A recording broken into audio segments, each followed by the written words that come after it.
Hello everybody, I'm John, this is JP Strategic Investments, and today I want to talk to you guys about a pattern that I've been looking at with Tesla over the past year or two, and I really just got a chance to kind of dig into it, and it's actually even more prevalent than I thought it was. So let's just dive right into it here. Basically what I'm looking at is it seems that almost every time that Tesla has a big spike, let's say over 5%, it actually also moves up the next day. It seems like it seems to have a pretty good day the day right after a large spike, anything over 5%.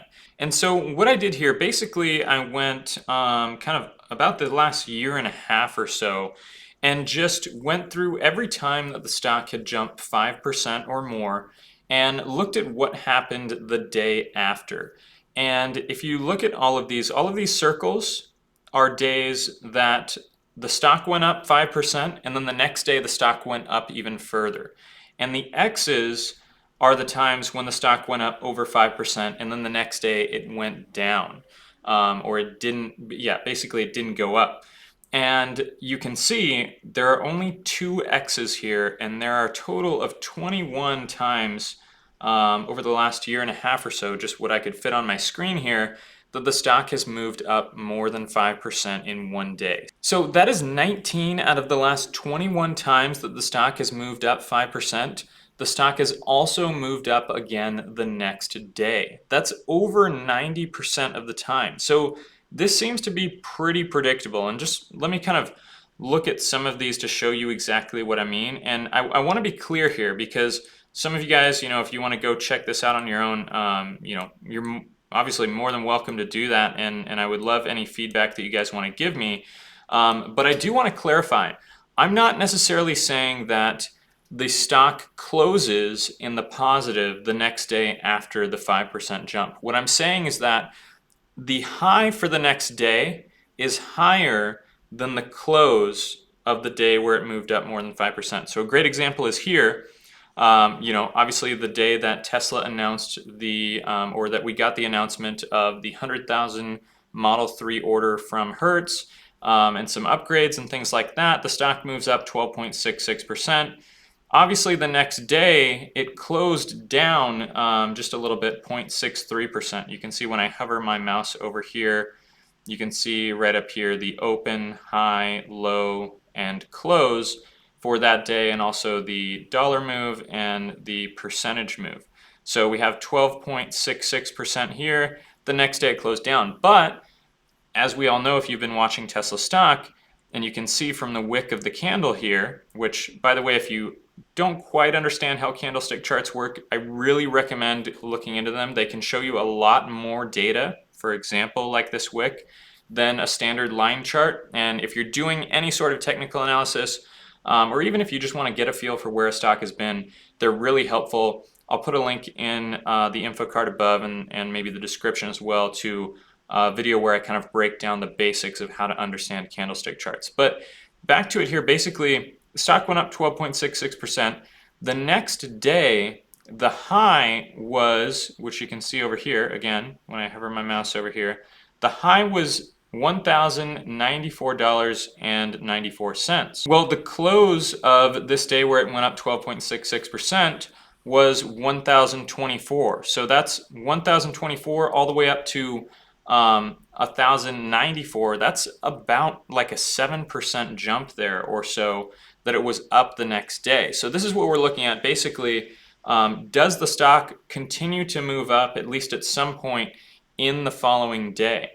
And so, just to walk through some of these other ones, most of the time the stock actually does even close higher. You can see this one here, again, if we're looking up here, 5.27 this day. The next day closed up another 3.54%. This day here, we did have a down day the next day, but again, the close on this day was 762.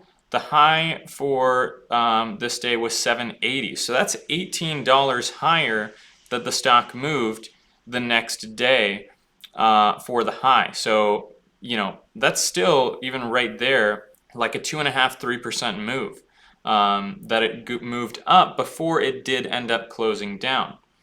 Next one here, stock was up, this day right here, 5.08%. The next day, it closed down, but it did go up. You can see here it closed at 667. The next day, the high was 692. That right there is almost a 5% move that it moved up before it ended up closing lower. Same thing here. We see a 19.64% move, closes at 673, and then it goes up to a high of 717. That's another 30+%, or sorry, I'm sorry, 5+% move there. This day is, one of the 2 days that we had a down day. But again, you can see here, a lot of the rest of these, 5%, 5.83%, closes 4% higher. 7.94%, closes 7.8% higher. Right here, 5.32%, the next day, 5.96%. 7.13 and 1.27, and there's more and more of these. And like I said, a lot of them, it does close higher. There's only probably about 30% of these where the stock ended up actually down on the day, but it still moved higher during the day. And so you can see, again, 19 out of the last 21 times, and this is just, what I was able to map out here in the last 20 minutes or so that I was just kind of putting this together. That is a lot of times that the stock is moving up the day after we see a big spike, a 5% or more jump. So I just thought this was pretty interesting and helpful if you guys trade options like I do, especially since, at least from this data that we have here right now, we have a 90% chance that the stock is moving up. And actually, it's even better. On top of this, the average upward move when the stock moves up on the next day is 4%. So on average, after the stock moves up over 5% one day, on the next day, 90% of the time, the stock moves up an average of 4%, okay? So these aren't just small moves too. These are averages of pretty large moves, pretty significant moves, even after we've had a large move in one direction. So again, I just thought this was really interesting. I kind of wanted to see what you guys thought. So definitely let me know what you guys think of this in the comments below.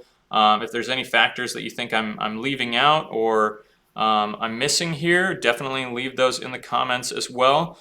And also, I just kind of hope you guys found this helpful and a little bit interesting as well. So I'll leave you with that. If you do want to check out that video on candlestick charts, I'll put a link in the description below. Other than that, I will see you guys next time and have a great day.